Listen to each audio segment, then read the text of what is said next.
She was pushed from the bridge as if her life was worth nothing. Wounded and adrift, she was saved by humble hands. Upon waking, she whispered a truth that could destroy everything.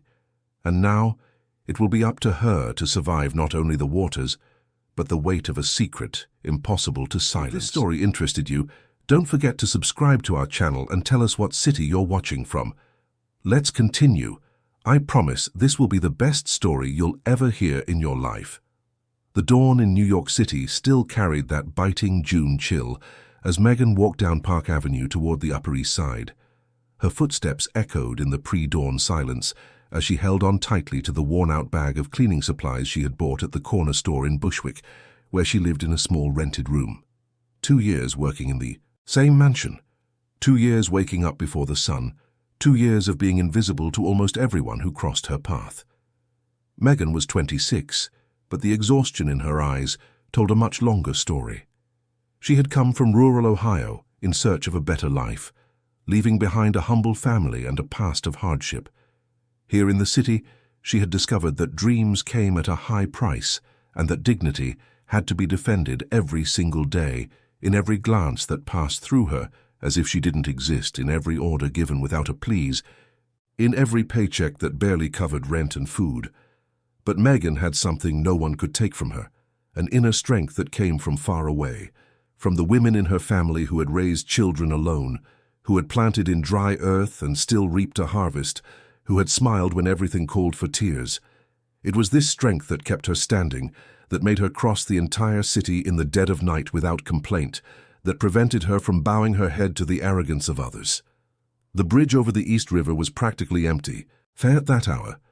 Only a few cars sped by, their headlights cutting through the thin fog that hung over the dark water. Megan quickened her pace, anxious to get to the mansion and start her work before her employers woke up. But then a strange sound tore through the morning silence. A dull impact, like something heavy hitting metal, followed by a deep splash that made her heart race. She stopped. She looked around. The bridge seemed deserted. Maybe it was just her imagination, her fatigue playing tricks on her. But something inside her, that same intuition that had guided her through so many difficult moments in her life, screamed that something was wrong. Very wrong. Megan ran to the bridge's railing and looked down. The river water was agitated, circular waves expanding from a specific point. And then she saw it. A body. A woman floating face down, being carried by the current, as lifeless as an abandoned doll. She didn't think. She didn't calculate. She didn't weigh the consequences. She dropped her bag on the ground, took off her worn-out coat and jumped. The water was freezing, so cold it stole the air from her lungs on first contact. It was like being cut by 1,000 knives at once, every inch of her skin screaming in pain. But Megan swam. She swam with a strength she didn't know she had, desperate strokes against the current that tried to drag her along. The East River was unforgiving. Its polluted and swift waters had claimed many lives, but she was not going to give up. When she finally reached the body, Megan grabbed the woman from under her arms and began to swim back toward the bank. It was heavier than she had imagined. Her muscles burned, her lungs begged for air, but she kept going.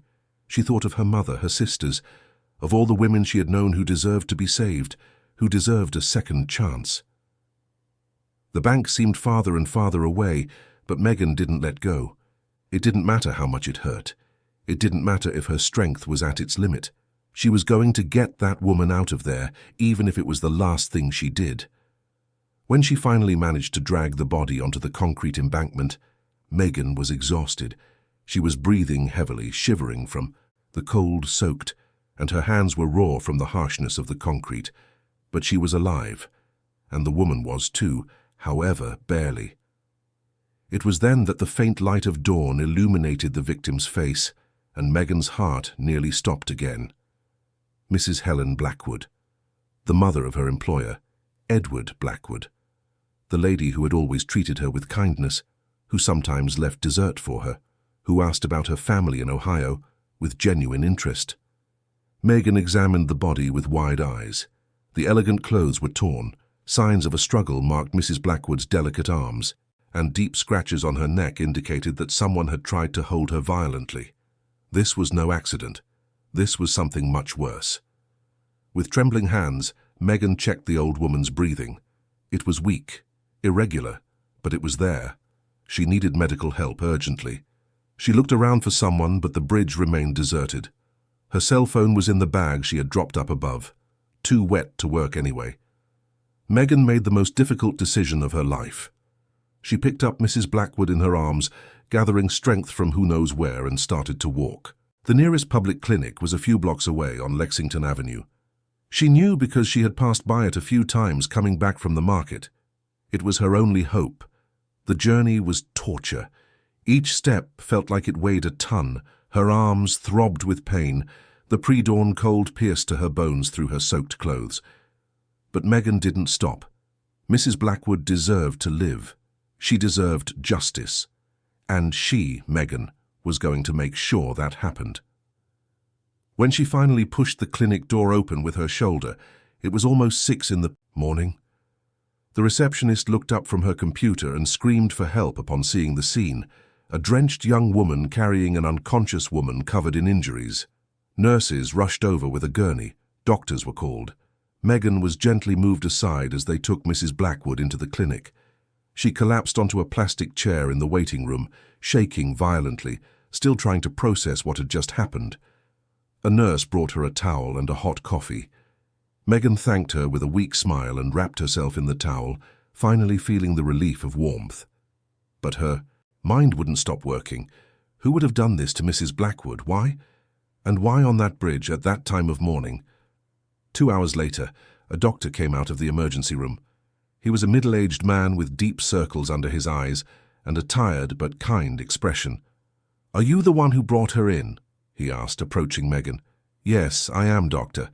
Is she going to be okay?" "She's stable for now. She has a few broken ribs, severe hypothermia, and signs of physical assault. But she's going to survive, thanks to you. If she had been in the water a few more minutes, there would have been nothing we could do." Megan felt tears burn her eyes, but she held them back. It wasn't time to cry. It was time to understand what had happened. "Can I see her?" The doctor hesitated, but something in the determination in Megan's eyes convinced him. "You can, but only for a few minutes. She's still very weak." The room was dimly lit, with only a soft light illuminating the monitors that beeped in a steady rhythm. Mrs. Blackwood was lying in the bed, pale as a sheet, with tubes connected to her arms and a respirator assisting her breathing.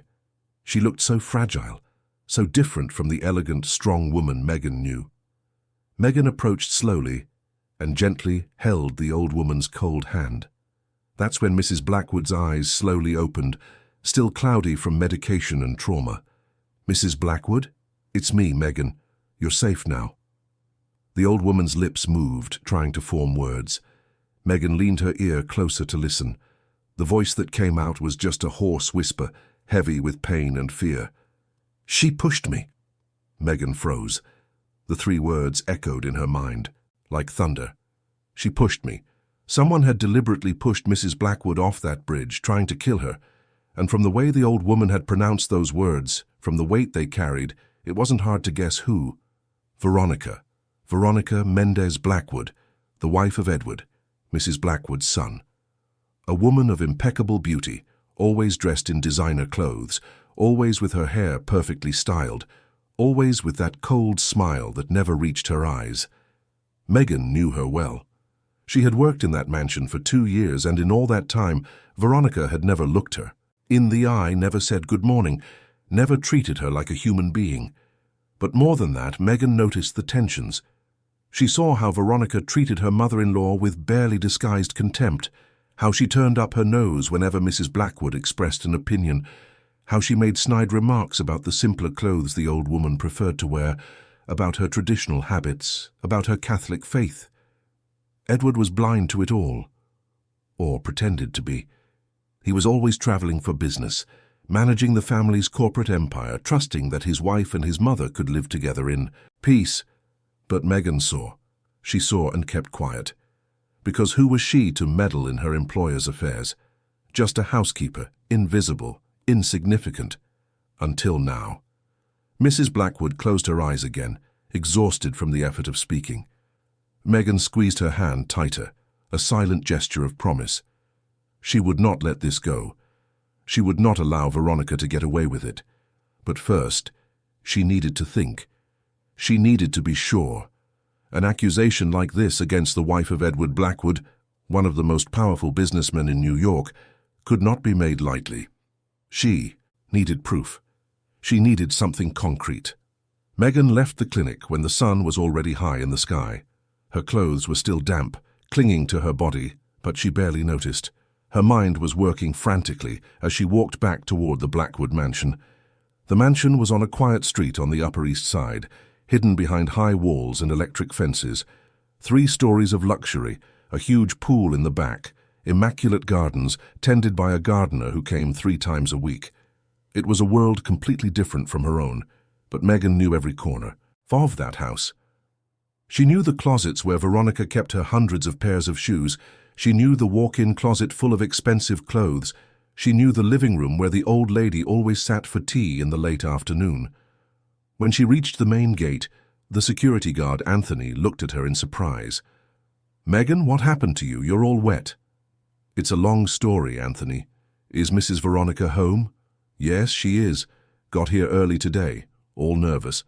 Said Mrs. Blackwood had left early and wasn't answering her phone." Megan felt a chill run down her spine. Veronica was nervous, of course she was. She thought her crime had succeeded, that no one had seen, that Mrs. Blackwood was dead at the bottom of the river. "Thanks, Anthony." Megan entered through the side door, the one that led directly to the kitchen. Her soaked sneakers made an unpleasant sound with each step on the marble floor. She needed to change before confronting Veronica. She needed to think about how to do this the right way. She went up the service stairs to the 3rd floor, where the small room she used when she needed to sleep over at the mansion during the week was located. It was a simple room with a single bed, a small closet, and a window overlooking the garden. There, she changed quickly, putting on the clean uniform she kept stored away. That's when she heard hurried footsteps in the hallway, high-heeled footsteps. Veronica. Megan left her room and found her employer in the hallway, perfectly put together despite the hour. She was wearing a light beige pantsuit, her dark brown hair tied in an elegant bun, her makeup flawless. But her green eyes were different. There was nervousness there, poorly disguised. "Panic! Megan, where have you been? You should have been here hours ago," Veronica shouted, her voice shrill. "I had an unforeseen issue, Mrs. Veronica, but I'm here now." "Unforeseen issue? What kind of unforeseen issue? And why were you all wet when you arrived?" Megan took a deep breath. This was the moment. She decided to play a card to see how Veronica would react. "I found Mrs. Blackwood." Veronica's face instantly turned pale. For a brief second, all the control she maintained over her expressions failed, revealing something Megan had never seen before. Pure, genuine fear. "What? Where? How is she?" "She's at a clinic. She was attacked this morning on the bridge over the river. Someone pushed her, tried to kill her, but I saved her." The silence that followed was deafening. Veronica stood paralyzed in the middle of the hallway, her eyes fixed on Megan, processing the information. Then, as if a switch had been flipped, her expression changed completely. The fear vanished, replaced by a mask of exaggerated concern. "My God, that's terrible. We need to go to her immediately. Edward needs to know." "She's already being taken care of. The doctor said she's going to recover," Megan said, observing every micro-expression on Veronica's face. "But who would do such a thing? Helen has no enemies. It must have been a mugging. Some lunatic. Oh my God, how horrible." The performance was good, almost convincing. But Megan knew the truth, and Veronica knew that she knew. "Mrs. Veronica, did you leave the house early today?" The question caught Veronica off guard. She hesitated, just for a second, but it was long enough. "Me? No, of course not. I've been here the whole time. Why do you ask?" "It's just that Anthony said you arrived early, and were nervous because Mrs. Blackwood wasn't answering her phone." Veronica forced a laugh, but it sounded fake, metallic. "Oh, right. I just went out for a quick walk around the block. I came back and realized Helen wasn't home. I got worried, that's all." "I see." Megan began to walk down the hallway, looking at the floor as if searching for something. That's when she saw it, there in the corner near the stairs leading to the ground floor. An earring. Not just any earring. It was a large golden hoop with small diamonds embedded in it, the kind Veronica often wore. Megan bent down and picked up the earring, holding it up to the light. It was slightly scratched, as if it had been torn off forcefully. "Did you lose this, Mrs. Veronica?" Veronica looked at the earring, and her face lost all its color again. Megan saw the panic return to her eyes, saw her hands tremble slightly before she crossed her arms to hide them. "Ah, yes. Thank you for finding it. Give it back, please." Megan handed over the earring, but not before noticing a tiny thread of fabric caught on one of the diamonds. Light blue fabric, the exact same color as the blouse Mrs. Blackwood was wearing when Megan pulled her from the river. "I'll go prepare breakfast," Megan said, turning to leave. "Wait." Veronica's voice came out low, almost a whisper. When Megan turned around, she was met with a completely different look. There was no more feigned concern or theatrical surprise. There was only coldness, calculation, a threat. "You're a good employee, Megan. Discreet, efficient. It would be a shame if something happened to your job, or to you." The message was clear. Megan felt a chill run down her spine, but she kept her face impassive. "I understand, Mrs. Veronica." She went down the stairs with trembling legs. Veronica had just threatened her. She had made it clear that she knew Megan suspected her, and that she wouldn't hesitate to do something to protect her secret. But Megan wasn't afraid, or rather she was, but something greater than fear was moving her now, a sense of justice that could not be silenced. In the kitchen, while preparing coffee and setting out fruit for breakfast, Megan thought about her next steps. She needed to talk to Edward, but how? He was traveling on business in Washington, D.C. and wouldn't be back for 2 days. 2 days in which Veronica would have time to get rid of evidence, to invent an alibi, to perhaps even try to finish what she had started. The kitchen phone rang, making Megan jump. She answered with a shaky voice. "Blackwood Residence." "Megan? It's Dr. Fernandez from the clinic. Mrs. Blackwood is asking for you. She says she'll only calm down if she speaks with you. Can you come?" "I'll be right there, doctor." Megan hung up and stood still, thinking. She needed to go back to the clinic, but she couldn't leave Veronica alone in the mansion. Who knew what she might do? Then she had an idea. She went back up to her service room and got her cell phone. It had shut down from the water, but maybe it would still work if it dried out. She placed it on the table and waited a few minutes. Luckily, the device turned on, though the screen was a bit smudged. She dialed the only person she could trust in that house. Constance, the family's longtime cook, who had the day off but loved Mrs. Blackwood as if she were her own mother. "Hello, Constance, it's Megan." "Megan, dear, how good to hear your voice. What's wrong?" "I need your help. It's about Mrs. Blackwood. She's in danger." Megan told her everything, the rescue from the river, the old woman's words, Veronica's lies, the torn-off earring. Constance listened in silence, and when Megan finished, her voice was filled with controlled anger. "I always knew that woman was evil. I always knew. I'm on my way there now, and I'm going to call Edward. He needs to know. Thank you, Constance. I'm going to stay at the clinic with Mrs. Blackwood. I can't leave her alone." "You go, my dear. I'll take care of things here. And Megan, you're a hero. You saved Our Lady's life. God bless you." Megan hung up, her eyes welling with tears. For the first time in 2 years, someone had seen her. Someone had recognized her worth, and that gave her the strength to continue. She went downstairs again, this time heading straight for the living room where Veronica was sitting on the sofa, flipping through a fashion magazine with hands that were still trembling slightly. "Mrs. Veronica, I need to go back to the clinic. Mrs. Blackwood is asking for me." Veronica looked up and Megan saw the raw, naked hatred there, but she just nodded, turning her gaze back to the magazine. "Go. And Megan, remember what we talked about." "I will, Mrs. Veronica." Megan left the mansion with her heart racing. Every step she took toward the street was a step closer to the truth, closer to getting justice. The sun was high in the New York sky now, warming the cold morning, and for the first time in a long time Megan felt like more than just an invisible housekeeper. She was a witness. She was the only person who could get Mrs. Blackwood justice, and no matter how many threats Veronica made, no matter how much power that family had, Megan would not back down.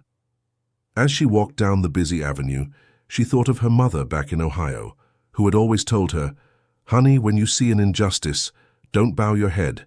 Stand up and do what's right, even if it's hard, even if it's dangerous, because at the end of the day, the only thing we take with us is our conscience." And Megan's conscience was at peace. She had done the right thing by jumping into that river. She had done the right thing by saving Mrs. Blackwood, and she would do the right thing by making sure Veronica paid for what she had tried to do. The clinic was busier when Megan arrived. Patients in the waiting room, nurses coming and going, the typical hum of a New York City public hospital. Megan went straight to the room where Mrs. Blackwood was staying. The old woman was awake now, more alert, though still very pale and frail. When she saw Megan enter, her eyes filled with tears and she held out a trembling hand. Megan approached and held that hand warmly. "My dear girl, you saved me," Mrs. Blackwood whispered, her voice still hoarse but full of emotion. "You jumped into that freezing water for me." "Anyone would have done the same, Mrs. Blackwood." "No, Megan, not just anyone." The old woman squeezed her hand tighter. "Most people would have just watched. They would have called the police and waited. But you didn't wait. You jumped. You risked your own life for mine." Megan felt tears burn her eyes, but blinked them back quickly. It wasn't time to cry. It was time to be strong for this woman who had always been kind to her, who had always seen her as a human being and not just an employee. "Mrs. Blackwood, you need to tell me what happened. I need to know everything." The old woman closed her eyes, and Megan saw a tear slide down her wrinkled cheek. When Mrs. Blackwood spoke again, her voice was heavy with pain and betrayal. "It was her, Veronica, my daughter-in-law." Megan just nodded, encouraging her to continue. "I had woken up, early as I always do. I like to watch the sunrise, you know. It reminds me of when my late husband was still alive and we would have coffee together on the balcony." The old woman smiled faintly at the memory, but the smile soon faded. "Veronica appeared in the kitchen. She said she needed to talk to me, that it was urgent. She asked me to go for a drive with her. I thought it was strange. She never wanted to talk to me before, but I thought maybe she was finally trying to improve our relationship." "And you went to the bridge?" Mrs. Blackwood nodded, wiping her tears with her free hand. "She drove there and stopped the car. She said she wanted some fresh air, that we needed to walk a bit. We got out of the car and she started talking. She said terrible things, Megan. She said I was a burden to her and to Edward, that I took up too much space in the house, that my old-fashioned opinions were getting in the way of her plans for the family. I tried to stay calm. I tried to argue that it was my house. Too, that Edward would never think that way. And that's when she lost control. What did she do? She yelled at me, said I didn't understand anything, that I was too old to comprehend the modern world, that I was in her way. I told her I was going to tell Edward everything, that he needed to know what she was really like. That's when I saw her eyes change. It was pure hatred, Megan. Pure hatred. She lunged at me, grabbed my arms with force. I tried to break free. I tried to scream, but the bridge was empty. No one to hear me, no one to help me. Mrs. Blackwood paused, breathing heavily, the monitors showing her altered emotional state. Megan squeezed her hand gently.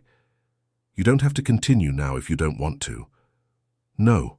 The old woman shook her head with determination. I need to tell. I need someone to know. She dragged me to the bridge railing. I fought, Megan. I fought with all my strength. I tore her earring off in the struggle. I felt my clothes rip. She was stronger, younger. I didn't stand a chance. And then she pushed me. She just pushed me over the railing as if I were trash. Megan felt anger boil inside her. How could someone do that to another person? How could Veronica have so much cruelty in her heart? I fell into the water and it was so cold, so dark. I tried to swim, but my clothes were too heavy. The current was pulling me down. I thought I was going to die, Megan. I thought I would never see my son again, that Veronica had won, And then I felt your hands holding me, pulling me, saving me. The two remained silent. For a moment, just holding each other's hands, sharing the pain and trauma of that terrible moment. It was Mrs. Blackwood who broke the silence. Edward needs to know. I need to tell him what his wife did. I've already called Constance. She's going to talk to him. He should be on his way back from Washington now. Constance. Mrs. Blackwood smiled with genuine affection. I could always count on her, and on you too, my dear girl. You, who barely know me, who has only worked in my house for 2 years, were the only one who truly saved me. I do know you, Mrs. Blackwood. I know you from the small gestures, the times you offered me a smile when I was tired, the desserts you always left for me, the sincere questions about my family. You always saw me, and that's worth more than anything. Mrs. Blackwood began to cry for real now, silent tears streaming down her face. Megan stood up and hugged the old woman carefully, mindful of the tubes and medical equipment, letting her release all the pain, all the fear, all the betrayal she felt. As she held Mrs. Blackwood, Megan looked out, the room's window. Outside, New York City continued its frantic routine. Cars honking, people rushing, the world spinning as if nothing extraordinary had happened. But for the two of them, in that hospital room, everything had changed. An invisible bond had formed between the employer and the employee, united by trauma and courage. When Mrs. Blackwood finally calmed down, Megan sat back down in the chair beside the bed. Mrs. Blackwood, I found Veronica's earring in the hallway of the house. It had a thread of blue fabric caught on it, the same color as your blouse. It's proof. The old woman nodded thoughtfully. But will it be enough? Veronica has expensive lawyers, powerful connections. She could say I lost the earring at another time, that I was confused because of the trauma. You're right. We need more. Just then, the room door opened and Dr. Fernandez entered, carrying a folder of documents. Mrs. Blackwood, I need you to sign some papers. And there's something else. He looked at Megan, hesitant. Can we speak in private? Whatever is about me, you can say in front of her. Megan is my friend, Mrs. Blackwood declared firmly. The doctor nodded and pulled up a chair. We ran a full set of tests when you arrived. Besides the obvious injuries, we found something in the tissue samples under your fingernails. DNA, probably from the person who attacked you, since you defended yourself. Megan felt a wave of hope. Can that be used as evidence? Yes, it can. We've already sent it for analysis. If we can get a DNA sample from the suspect for comparison, we'll have irrefutable scientific proof. Mrs. Blackwood looked at Megan, her eyes shining. A hairbrush. Veronica has a silver hairbrush in her bathroom. It's always full of hair. Megan understood immediately. If she could get that brush and give it to the police, they would have the definitive proof, but it would be risky. If Veronica caught her trying, there was no telling what she would do. I'll get it, Megan promised, more to herself than to the others. The doctor left after checking Mrs. Blackwood's vital signs and adjusting some medications. The two women were alone again, each lost in her own thoughts. It was Megan who broke the silence. Mrs. Blackwood, why do you think Veronica did this? I mean, I know you two didn't get along, but trying to murder your own mother-in-law. The old woman sighed deeply, as if gathering strength to tell something very difficult. There are things you don't know, Megan. Things I found out a few months ago. Veronica didn't marry my son for love. It was a marriage of convenience from the start. Her family was bankrupt, drowning in debt. The marriage was a way to save the Mendez name from public shame. But didn't Mr. Edward know that? Edward has always been very naive when it comes to matters of the heart. He fell in love with her beauty, her superficial charm. He thought he had found the perfect woman. I tried to warn him before the wedding, but he wouldn't listen. He said I was being prejudiced, that I wasn't giving Veronica a chance. And after the wedding, things got worse. Veronica started spending fortunes, making plans for the family company, without consulting Edward or me. She wanted to expand into areas we didn't know, make risky investments. I publicly opposed her in a board meeting. That's when she really started to hate me. Megan listened intently, connecting the dots. She wanted to get rid of you, to have total control over Edward and the family empire. Exactly. And with my late husband gone for 3 years, I was the only one with enough shares to block her decisions. If I died in an apparent accident, Edward would inherit my shares, and Veronica could manipulate him as she pleased. That's so calculated, so cold. Veronica is a cold woman, Megan. Always has been. I just didn't realize how far she would be willing to go. The two fell silent, absorbing the gravity of the situation. Megan thought about how appearances could be deceiving. Veronica seemed like the perfect wife, always elegant, always smiling in social photos, always by Edward's side at charity events. But behind that flawless facade was a monster capable of trying to kill her own mother-in-law for money and power.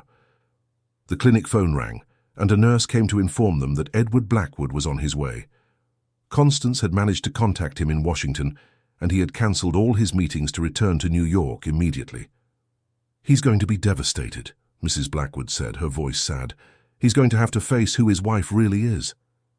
"But at least you'll be alive to help him through it," Megan reminded her. "Thanks to you, my dear, thanks to you." Megan stayed with Mrs. Blackwood all morning, talking, bringing her water, adjusting her pillows, doing everything she could to make her comfortable. Gradually, a true bond formed between them, far beyond the employer-employee relationship. It was something deeper, forged in trauma and mutual trust. Around noon, the door burst open, and Edward Blackwood entered like a hurricane. He was a tall man with broad shoulders, brown hair starting to grey at the temples, and intense green eyes like his mother's. He wore a rumpled grey suit, his tie loosened, his face marked by worry and fatigue. "Mom!" he cried, rushing to the bed. Mrs. Blackwood began to cry again upon seeing her son, and Edward hugged her carefully, mindful of the medical equipment. "What happened? Constance called me, said you were attacked, that Megan saved you. Who did this to you?" It was then that Edward finally noticed Megan's presence in the corner of the room. Their eyes met, and for the first time in 2 years of work he truly saw her. Not as an employee, but as a person, as the woman who had saved his mother's life. "You're Megan," he said, still holding his mother's hand. "You're the one who brought my mother here." "Yes, I am, Mr. Blackwood." Edward let go of his mother's hand and walked over to Megan. Before she could react, he wrapped her in a tight, emotional, desperate hug. Thank you so much. You saved her life. You saved the most important person to me." Megan stood paralyzed for a moment, not used to this kind of affection from her employers. But then, slowly, she returned the hug, feeling the tears finally escape her eyes. When Edward pulled away, his eyes were red with emotion. "Tell me everything that happened." Megan looked at Mrs. Blackwood, who nodded encouragingly. So she told him. She told him about crossing the bridge in the early morning, about hearing the noise, about jumping into the cold water, about rescuing Mrs. Blackwood and bringing her to the clinic.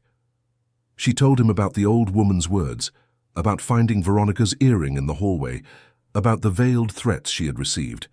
Edward listened in silence, but Megan could see the transformation happening on his face. The initial disbelief giving way to anger, the anger giving way to shock, the shock giving way to a deep, devastating sadness. When Megan finished, Edward turned to his mother. "Is it true? Was it really Veronica?" "It was, my son," Mrs. Blackwood said softly, holding his hand. "I'm so sorry you have to go through this, but yes, it was her. She pushed me off that bridge, wanting to see me dead." Edward sank into the chair beside the bed, running his hands over his face in a gesture of total despair. "How could I have been so blind? How did I not see who she really was?"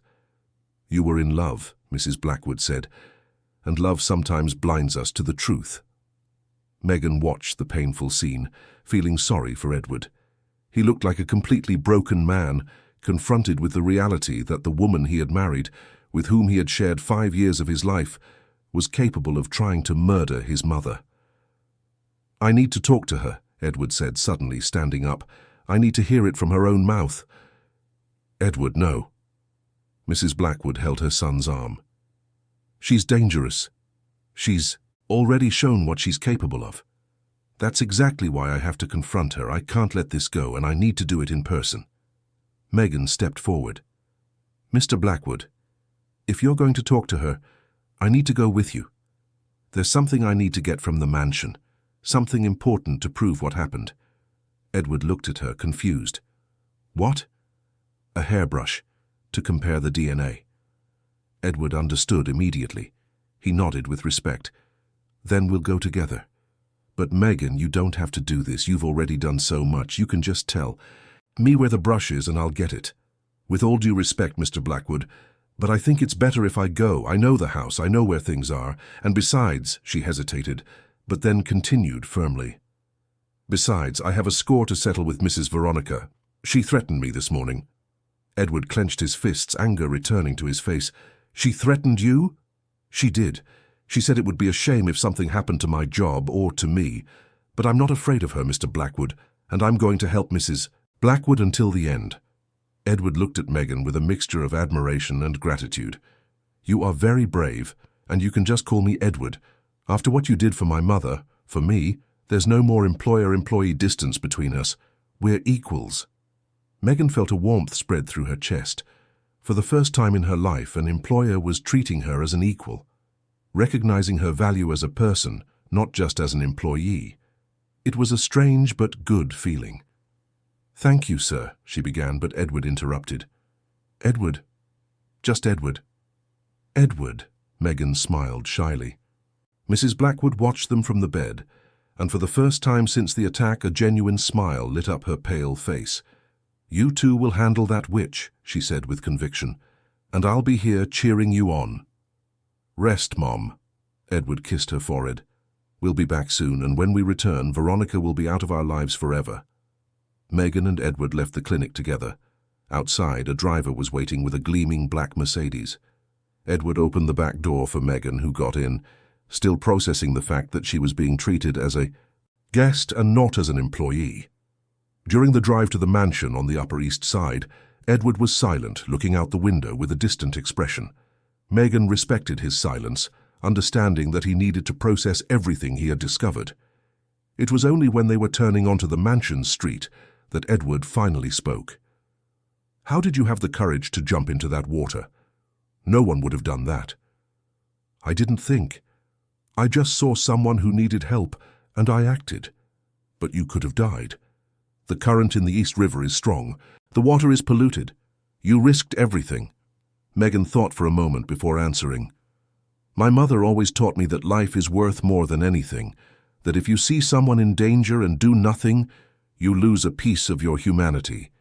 I'd rather risk my life than live knowing I didn't try to save your mother. Edward looked at her with an intensity that made Megan blush and look away. You are a special person, Megan. Don't let anyone make you believe otherwise. The car stopped in front of the mansion's gate. Anthony, the security guard, opened it, quickly upon recognizing Edward's car. They drove in and parked in the spacious garage that held 5 luxury vehicles. As they entered through the main door, they found Constance waiting in the living room. The cook, a 60-year-old black woman with graying hair and kind eyes, ran to hug Edward. My boy, Constance exclaimed, holding Edward's face between her hands. How is your mother? Is she okay? Is she safe? She's alive, Constance. Thanks to Megan. Edward looked at the young woman with gratitude. But we need to handle this now. Where's Veronica?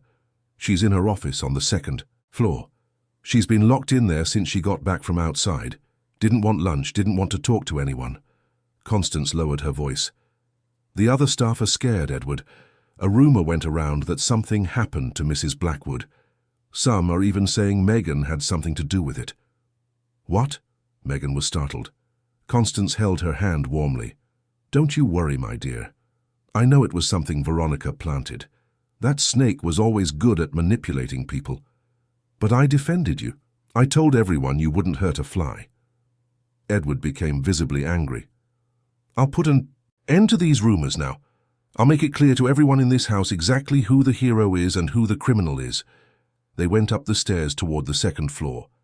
Megan felt her heart race with each step. She was about to confront Veronica for the 2nd time that day, but now she had Edward by her side. She was no longer alone. Veronica's office was at the end of the hall, a large room decorated with modern Italian designer furniture, expensive abstract paintings hanging on the pristine white walls. The door was closed. Edward knocked hard. "Veronica, open this door." There was silence for a few seconds. Then Veronica's voice came from the other side, trying to maintain composure, but with a perceptible tremor. "Edward, you're back already? I thought you weren't arriving until tomorrow." "I changed my plans. Open the door, now." The sound of the key turning in the lock echoed in the hallway. The door opened and Veronica appeared, still impeccably dressed, but her face showed signs of stress. Her eyes were slightly swollen as if she had been crying, and there was a tension in her jaw that betrayed extreme nervousness. "When?" She saw Megan standing next to Edward. Her face paled. "What's going on? Why are you here together?" Edward entered the office without asking permission, with Megan and Constance right behind him. He closed the door forcefully, the sound reverberating off the walls. "I'm going to ask you one time, Veronica, and I want the truth. Where were you this morning at 5 o'clock? Veronica blinked, confused by the direct question. "I already told Megan. I was here at home. I went for a walk around the block early because I couldn't sleep." Liar. Edward took a step toward her, his voice low but filled with restrained anger. "You weren't here. You were on the bridge over the East River with my mother." The silence that followed was absolute. Veronica stood paralyzed, her eyes widening in genuine panic. She opened her mouth to speak, but no sound came out. Edward continued, each word a sharp accusation. "You took her there, you argued with her, and then you pushed her off the bridge, trying to kill her. My mother, Veronica. You tried to kill my mother. This is insane." Veronica finally found her voice high and shrill. "Who is telling these absurd lies? Was it her?" Veronica's voice went up an octave as she pointed at Megan. "It's the word of a housekeeper against mine." "It's my mother's word," Edward corrected, his voice like ice. "And Megan's word, who saved her, and the physical evidence. The earring you lost in the struggle, the fabric from my mother's clothes caught on it, her DNA under my mother's fingernails. There's enough evidence, Veronica. It's over." Veronica staggered backward, leaning against her office desk. Her face had lost all its color, and for the first time the mask of control and elegance she always wore fell away completely. What was left was a desperate, cornered woman realizing her plan had failed. "Edward, let me explain," she began, her voice now pleading. "It wasn't how you're thinking." "Then explain. How was it not trying to murder my mother?" "It was an accident. I didn't mean to. We were arguing and I lost control. It wasn't supposed to happen like that." "You pushed her off a bridge," Edward shouted, finally losing his composure.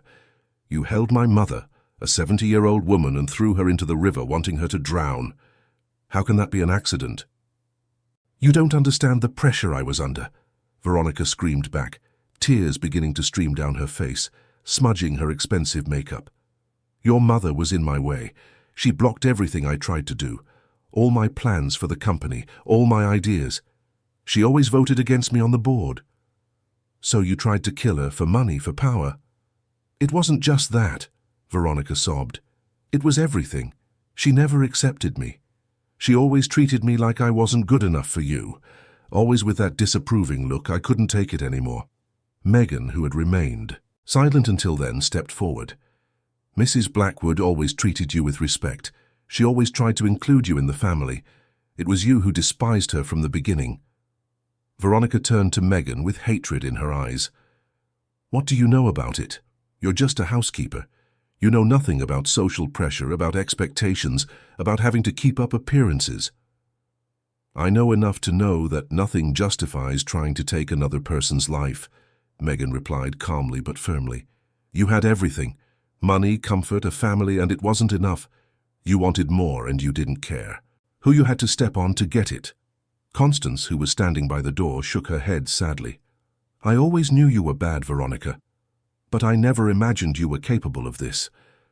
Edward approached Veronica, who was now crying openly, her makeup completely ruined, her hair falling out of its perfect bun. "Where is the hairbrush from your bathroom?" he asked, his voice firm. "Why?" "Because we're giving it to the police, to compare your DNA with what's under my mother's fingernails. And when it matches, there will be no doubt about what you did." Veronica looked from Edward to Megan, then to Constance. She realized she was completely surrounded with no way out. Her expression changed again, this time to something more dangerous. Anger, pure anger, directed especially at Megan. "This is all your fault," she screamed, pointing a finger at the young woman. "If you hadn't interfered, if you hadn't jumped into that damned water, everything would have worked out. Helen would be dead, and no one would ever know." "So you admit it," Edward said, his voice thick with disgust. "You admit you wanted to kill her." Veronica realized too late what she had said. She covered her mouth with her hands, but the words were already out. There was no taking them back. The office door opened suddenly, and two men in suits entered. They were the Blackwood family lawyers, whom Edward had discreetly called while they were in the car. "Gentlemen, you've arrived just in time," Edward said. "Mrs. Blackwood has just confessed to the attempted murder of my mother. The witnesses are myself, Megan Santos, and Constance Oliveira." The lawyers exchanged grave glances, and one of them began taking notes on a tablet. "We need to call the police immediately," said the older of the two. "No!" Veronica screamed, desperate. "Edward, please, I made a mistake, a terrible mistake. But don't turn me over to the police. Think of the scandal. Think of what this will do to the company's image." Edward looked at her with an expression of disgust that made Veronica recoil. "You tried to kill my mother, and you still have the audacity to ask me to protect your image. You are dead to me, Veronica. Dead." He turned to Megan. "The brush is in her bathroom, correct?" Megan nodded. "It is. In the cabinet to the right of the sink." "Go get it, please." Megan left the office and went down the hall to the master bedroom, where Veronica and Edward slept, or rather used to sleep. Because after that day, this marriage was definitively over. The room was lavish, with a king-sized bed covered in silk sheets, heavy velvet curtains covering the floor-to-ceiling windows, a crystal chandelier hanging from the ceiling. Megan quickly crossed toward the bathroom. Veronica's bathroom was larger than the entire room where Megan lived. Italian marble on the floor and walls, a jacuzzi tub, a shower with multiple jets, a double. Vanity with illuminated mirrors. And there in the cabinet to the right, as she had said, was the silver hairbrush studded with small stones that Veronica used religiously every night. Megan took a clean plastic bag she found under the sink and carefully placed the brush inside, taking care not to contaminate the evidence. She could clearly see Veronica's brown hairs caught in the bristles. When she returned to the office, she found Veronica sitting in a chair, trembling, with the two lawyers asking her questions that she answered through sobs. Edward was on the phone with someone, probably the police. "I got it," Megan said, showing the bag. Edward hung up the phone and took the bag from her hands. "Perfect. The police are on their way. They'll collect this as evidence and take Veronica in for questioning." "No!" Veronica stood up suddenly, hysterical. "I'm not going. You can't make me." Constance stepped forward, blocking the door. "You can forget about leaving through here, young lady. You're going to answer for what you did." Veronica looked around like a cornered animal. Her eyes stopped on Megan, and something in them changed. It became dangerous. She lunged toward the young housekeeper with her hands outstretched like claws. "You tramp, you meddler, I'll kill you, I'll finish you." Edward moved faster, grabbing Veronica by the arms before she could reach Megan. The woman fought against him, screaming, kicking, completely out of control. Let go, let me finish her." "You won't lay a finger on her," Edward shouted, holding Veronica firmly. "You've done enough harm." It was at that moment that the police arrived. Two officers entered the office, quickly assessing the situation. Edward briefly explained what had happened, handed over the brush with the DNA, and showed them the earring Megan had found earlier. Veronica was handcuffed, still screaming, still struggling. She promised revenge, shouted that it was all lies, that she was being framed. But no one believed her. Her own words had condemned her. As they led her down the stairs, Veronica turned one last time to look at Megan. There was so much hatred in that look that the young woman felt a shiver. But she didn't back down. She stood her ground, lifting her chin, looking back without fear. When Veronica was finally put in the police car and driven away, a heavy silence fell over the mansion. The staff who had gathered in the entrance hall to see what was happening slowly dispersed, whispering among themselves, trying to process what they had just witnessed. Edward sank into a chair in the living room, running his hands over his face. He looked as if he had aged 10 years in a single morning. Constance brought him a cup of strong coffee, which he accepted with a weak smile of gratitude. Megan remained standing, not quite sure what to do now. Technically, she was still an employee of this house, but everything had changed. The lines between employer and employee had been irreversibly blurred. It was Edward who broke the silence. "Megan, sit down, please." She obeyed, sitting in an armchair next to the sofa where he was. "I don't know how to thank you," Edward began, his voice thick with emotion. "You saved my mother. You saved our family. You faced Veronica even though you were scared, even though you were threatened. You are—" He paused, searching for the right words. "You are extraordinary." Megan felt her face flush. "I just did what was right. But most people don't. That's the difference. Most would have looked the other way, would have pretended they didn't see, would have thought of their own safety first, but not you. You jumped into that water without hesitation. You risked everything." Constance, who was leaning against the doorframe, smiled. "I always knew this girl was special. From the first day she came here, I saw she had something different about her." Edward looked at Megan with an intensity that made her even more flustered. "From today on, you are no longer just an employee in this house. You are part of the family. You can consider this place your home, too." Megan felt tears burn her eyes. "I don't know what to say." "You don't have to say anything. Just keep being who you are. Honest, brave, kind. The world needs more people like you." The three of them sat there for a long moment, each lost in their own thoughts. Outside, New York continued its chaotic routine, but inside that mansion something fundamental had changed. An old order had been overthrown, painful truths had been revealed, and a new kind of family was beginning to form. A family not based on blood or money, but on mutual respect, gratitude, and shared courage. Later that afternoon, Megan returned to the clinic to see Mrs. Blackwood. Edward went with her, and together they told her everything that had happened: Veronica's arrest, the confession, the DNA evidence. Mrs. Blackwood listened to it all in silence, holding both of their hands. When they finished, she sighed deeply. "I'm relieved it's over, but I'm also sad. Sad for Edward, who had to see who his wife really was. Sad for the whole situation." "I should have listened to you, Mom," Edward said, guilt heavy in his voice. "You tried to warn me before the wedding. If I had listened—" "There's no use thinking about what could have been," Mrs. Blackwood interrupted gently. "The important thing is that we're here, alive, together, and that was only possible because of her."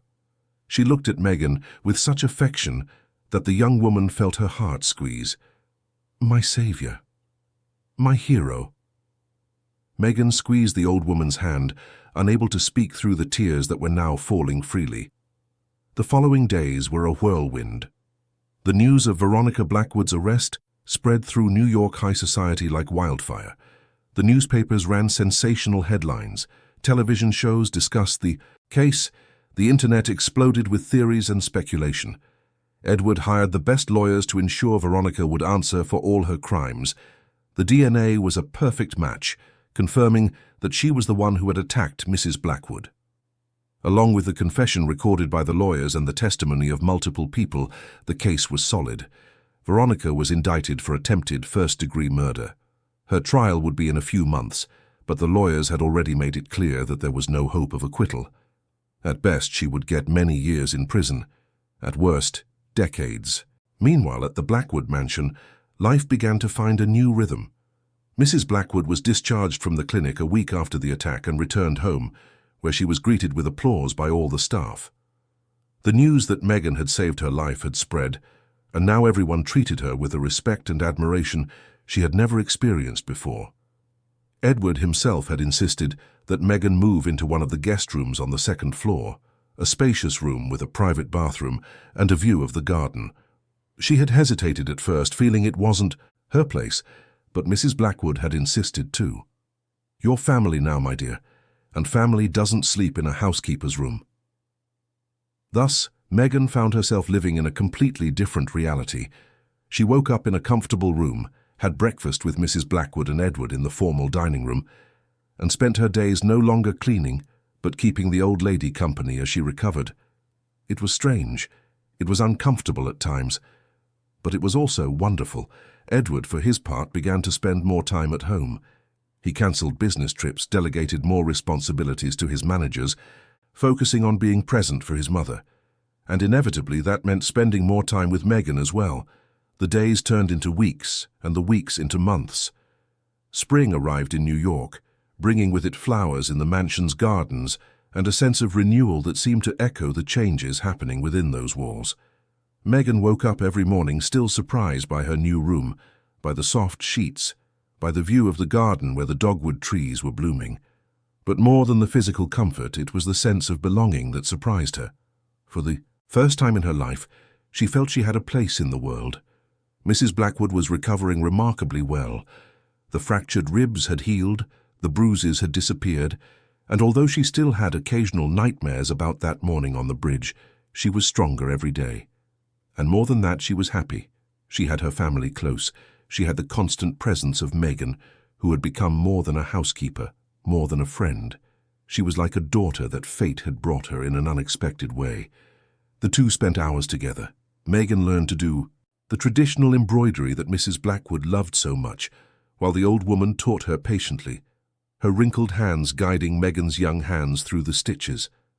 They talked about everything, about Megan's childhood in Ohio, about her dreams of studying and graduating one day, about Mrs. Blackwood's life when she was young and newly married.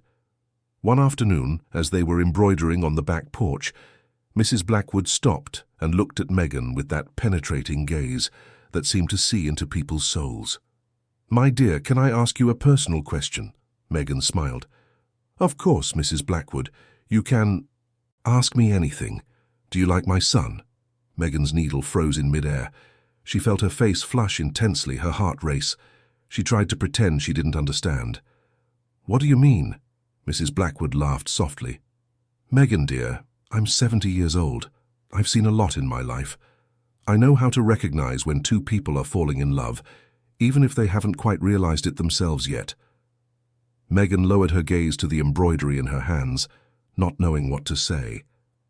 It was true that something was changing between her and Edward. There were moments when their eyes met across the breakfast table and held for seconds that felt like an eternity. There were the conversations that stretched late into the night, after Mrs. Blackwood had retired, and they would stay in the library, talking about books, about life, about dreams. There was the way Edward looked at her lately, as if he truly saw her, not just as the woman who had saved his mother, but as Megan, as a person, as a woman. "I don't know what I feel," Megan admitted quietly. "Everything has changed so much, so fast. Sometimes it feels like I'm living someone else's life, but you like him." It wasn't a question. It was a gentle statement. Megan finally lifted her eyes to meet Mrs. Blackwood's. "Yes, I think so. But it's complicated, Mrs. Blackwood. I was a housekeeper here. I still am, technically. Edward he's from another world. Rich, educated, sophisticated. And I'm just—" "You are just the bravest woman I have ever met," Mrs. Blackwood interrupted firmly. "You are intelligent, kind, strong. You have more worth in your little finger than Veronica had in her entire body, and my son knows that. But people will talk. They were already talking." Megan could hear the whispers from the other staff, saw the curious glances when Edward sat next to her at dinner. "They'll say I'm a gold digger, that I took advantage of the situation." "Let them talk." Mrs. Blackwood took Megan's hand in hers. "People will always talk, my dear. They will always have opinions about things that are none of their business. But what matters is what you feel here." She placed Megan's hand over her own heart. "What does your heart say?" Megan closed her eyes, feeling the rapid beat under her palm. Her heart was saying many things. It said that Edward was kind and thoughtful. It said that he made her laugh with his stories of disastrous business trips. It said that she felt safe when he was around. It said that when he smiled at her, the whole world seemed more beautiful. "My heart says he's special," Megan whispered. "Then listen to your heart," Mrs. Blackwood smiled. "Life is too short to waste on being afraid of what others will think. Believe me, After almost dying, I've learned that the only regret worth having is not having loved enough. Edward was also going through his own emotional turmoil. The divorce proceedings with Veronica were underway, and although there was no doubt about the outcome given the crimes she had committed, it was a draining process. Veronica's lawyers tried to argue that she suffered from mental health issues, that she wasn't in full control of her faculties when she pushed Mrs. Blackwood. But Edward wanted no excuses. He wanted justice. He wanted Veronica to pay for what she had done. And more than that, he wanted to sever any connection with her so he could move on with his life. A life. That more and more he imagined including Megan. He fought against this feeling at first. After all, it hadn't even been 6 months since he discovered his wife's true nature. He shouldn't be thinking about another woman so soon. It wasn't appropriate. It wasn't right. But then Megan would laugh at something he said, and Edward would find himself completely mesmerized by the sound. Or she would pass by the library while he was working and leave a fresh coffee on his desk, with just the right amount of sugar without him having to ask. Or he would see her, playing with the dogs in the garden, her free and genuine laughter echoing through the air, and Edward would feel his heart ache in a way it never had with Veronica. Because what he felt for Megan was completely different from what he had felt for Veronica. With Veronica it had been physical attraction, fascination with her outward beauty, being impressed by her elegance and poise. It was superficial, he realized now. It was an infatuation that had no substance, no depth. With Megan it was different. It was admiration for her strength of character, for her generous heart, for the courage she had shown. It was the way she treated his mother with such care, how she talked with Constance about recipes with genuine interest, how she greeted the gardener and the security guard, always with a sincere smile. Megan saw people, all people, and being seen by her made him want to be better, do better, live better.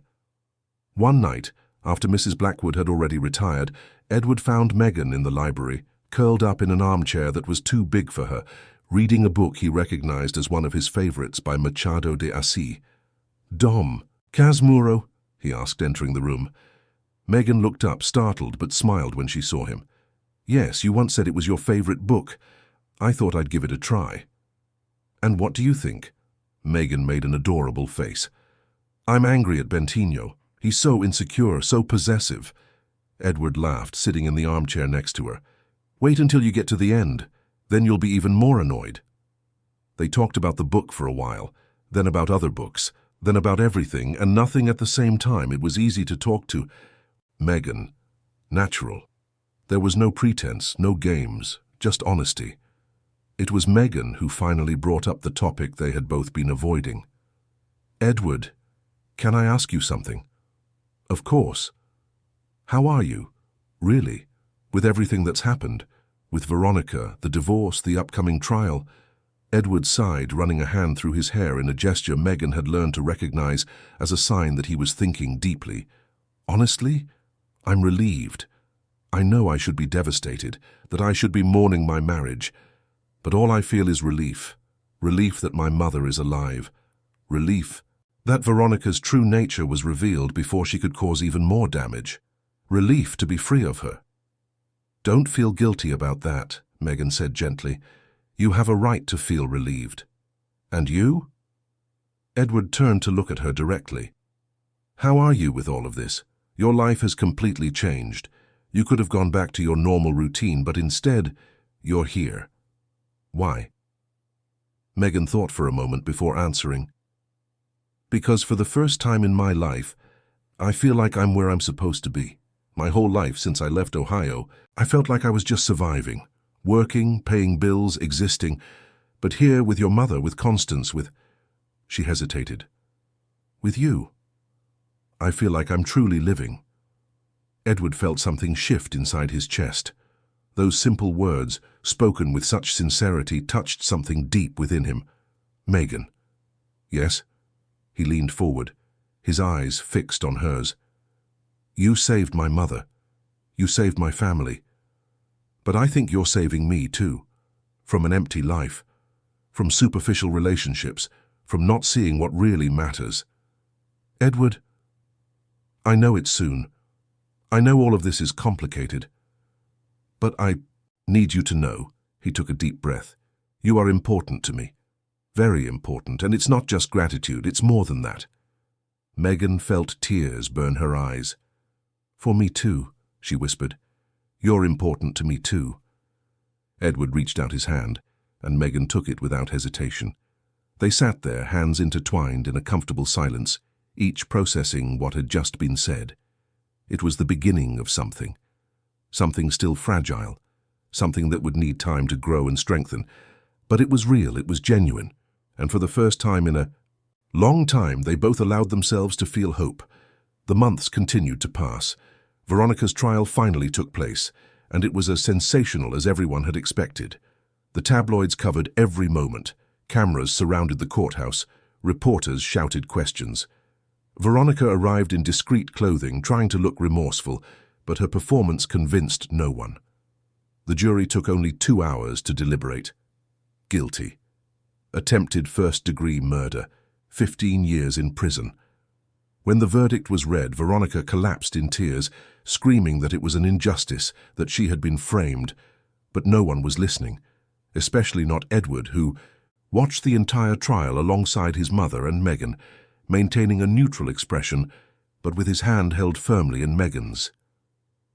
Justice has been served, Mrs. Blackwood said as they left the courthouse.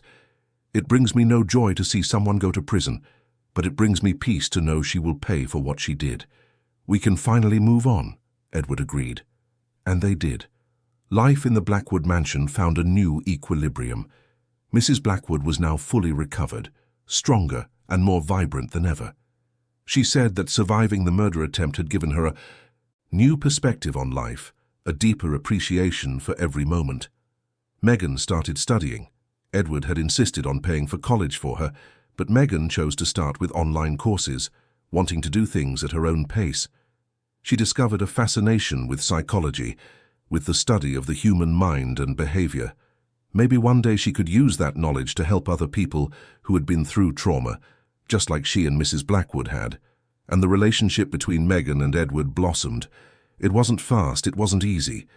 There were moments of doubt, moments when Megan questioned if she deserved this, if it was right, if people weren't right to judge her. There were moments when Edward worried if he was being fair, if he was giving it enough time after the divorce, if his mother truly approved or was just pretending to. But Mrs. Blackwood was tireless in her support. She saw what the two of them had, saw how they looked at each other, how they cared for each other, how they made each other happy.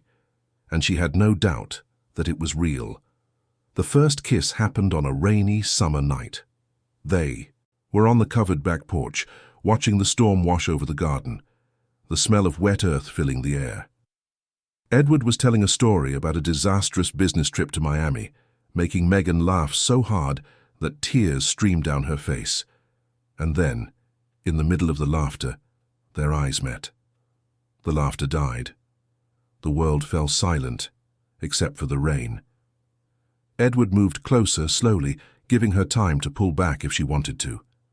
But Megan didn't pull back. She leaned in to meet him halfway. The kiss was soft, tender, filled with promise. When they pulled apart, they were both smiling. "About time," said a voice behind them, and they turned to find Mrs. Blackwood in the doorway, smiling broadly. "I was beginning to think you two would never figure it out." Megan blushed furiously, but Edward just laughed and pulled his mother into a hug. "You knew all along?" "My son, I'm 70 years old, of course I knew." The three of them laughed together, and Megan felt a wave of love and gratitude so intense it nearly knocked her over. These two people who had started as her employers had become her family, her home, her heart. A year had passed since that terrible morning on the bridge. A year of transformation, of healing, of love blooming where there had once been only pain. Mrs. Blackwood was radiant, happier than Edward remembered seeing her since before his father's death. She spent her days tending to her garden, doing volunteer work at hospitals helping other trauma survivors, and watching with satisfaction the relationship between her son and Megan. Megan was unrecognizable from the tired, invisible young woman who had crossed that bridge a year ago. She had blossomed. She had gained confidence. discovered her own worth, learned to hold her head high and look the world in the eye. She was still humble, still kind, but now there was a strength in her that everyone could see. Edward was transformed too, the workaholic businessman who was always traveling, who never had time for his mother, who hid behind his work to avoid dealing with his empty marriage. That Edward no longer existed. In his place was a man who understood what really mattered: family, love, genuine connections. And then, on a golden autumn afternoon, Edward took Megan to the garden. The same garden where she used to admire the flowers when she was just a housekeeper, when she thought that world of beauty and peace would never be hers. Mrs. Blackwood was waiting for them there, sitting on a wooden bench under a flowering dogwood tree. Constance was beside her, and even Anthony, the security guard who had seen Megan arrive soaked on that fateful morning, was present. Megan looked around, confused. "What's happening?" Edward took her hands, his green eyes shining with emotion. "Megan, a year ago you jumped into a freezing river to save my mother, not because it was your job, not because you expected a reward, but because your heart is pure and brave. You saved 2 lives that day. Hers," he looked at Mrs. Blackwood with love, "and mine." Megan felt tears begin to fall. "Edward, you showed me what true love is, not based on appearances or convenience, but on kindness, respect, and genuine admiration. You showed me that a person's worth isn't in their bank account or their last name, but in their character and their heart." He let go of one of her hands to take a small box from his pocket. When he opened it, Megan saw a simple but beautiful ring, a white gold band with a small diamond. "I know we're still getting to know each other. I know there are people who will say it's too soon, that it's inappropriate. But I also know that when you find the person you were meant to be with, you don't want to waste a single moment. So Megan Santos, would you do me the honor of accepting this ring? Not as a marriage proposal yet, but as a promise that I am committed to you, to us, to our future together."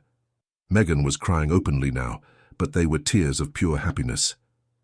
"Yes," she whispered. "Yes, yes, yes." Edward placed the ring on her finger and pulled her into a tight hug. Mrs. Blackwood applauded, tears in her eyes as well. Constance wiped her eyes with her apron. Even Anthony was moved. When they finally separated, Mrs. Blackwood stood up and walked over to them. "Megan, my dear daughter," she said, because that's how she thought of her now, as a daughter. "You brought light back into this house. You brought light back into my life and my son's life. I couldn't be happier with this union." Mrs. Blackwood hugged Megan, and the 2 women stood there, united by the trauma they had shared, by the strength they had discovered in each other, by the love that had grown between them. That night, there was a small celebration. Constance prepared a special dinner, and they ate in the formal dining room, but the atmosphere was anything but formal. It was filled with laughter, with stories, with genuine joy. Megan looked around the table and could hardly believe this was her life now. A year ago she ate alone, in the small housekeeper's room, invisible, insignificant. Now she was sitting at the table as part of the family, wearing a promise ring from the man she loved, next to the woman who had become like a mother to her. Life can change in an instant. One second you're crossing a bridge, and the next you're jumping into a freezing river. And sometimes that moment of courage, that decision to do what's right even when it's hard, can change everything. The months continued to pass, bringing more change and growth. Megan officially enrolled in college for psychology, attending classes during the day and studying at night, with Edward often keeping her company, working on his own documents while she read her textbooks. Edward made changes at the company too. He implemented better policies for employees, increased wages, created scholarship programs. The experience with Megan had made him see that there was talent and potential everywhere, not just among the privileged. It just needed an opportunity. Mrs. Blackwood continued her volunteer work, becoming a vocal advocate for victims of domestic violence and attempted murder. Her story, her survival, inspired others to speak up, to seek help, to not accept abuse. And, The love between Megan and Edward continued to grow, to mature, becoming deeper with each passing day. It wasn't the crazy, reckless passion Edward had felt for Veronica. It was something more solid, more true. It was companionship. It was mutual respect. It was friendship and romance intertwined inseparably. 2 years after that fateful morning, on a beautiful spring day when the garden was in full bloom, Edward officially proposed to Megan. This time, it wasn't just a promise. It was a real, complete proposal for her to become his wife. And of course she said yes. The wedding was intimate, held in the same garden where Edward had given her the promise ring. Only close family and dear friends were present. Constance cried through the entire ceremony. Mrs. Blackwood, as the mother of the groom and the matron of honor for the bride, radiated joy. Megan wore a simple but elegant dress, with flowers from the garden in her hair. Edward wore a light grey suit, looking at his bride as if she were the most precious thing in the world, because to him, she was. When they exchanged vows, they were not the traditional words. They were personal. Promises spoken from the heart, Edward began, his voice trembling with emotion. Megan, you showed me the true meaning of courage. Not the courage to face enemies or external challenges, but the courage to be true, to do what's right, to love without fear. I promise to honor that lesson every day of our life together. I promise to see you, truly see you, the way you have always seen others. I promise to build a life with you based on respect, admiration, and true love. Megan wiped away her tears before speaking, her voice clear despite the emotion. Edward, you gave me something I thought I would never have.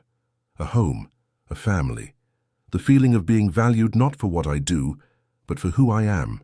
You taught me that I deserve love, I deserve respect, I deserve to be happy. I promise to be by your side in all moments, the good and the challenging.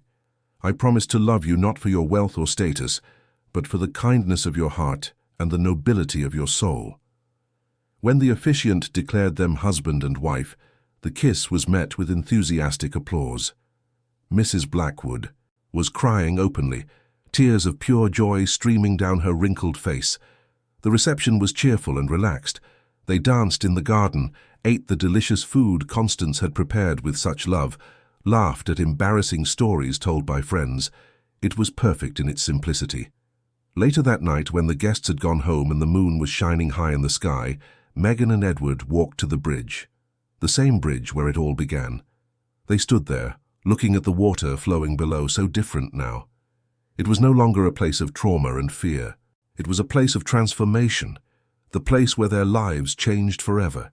It's strange, isn't it, Megan said, resting her head on Edward's shoulder. How a terrible moment can lead to something so beautiful. Edward kissed the top of her head. You turned something horrible into something wonderful. You took pain and created love.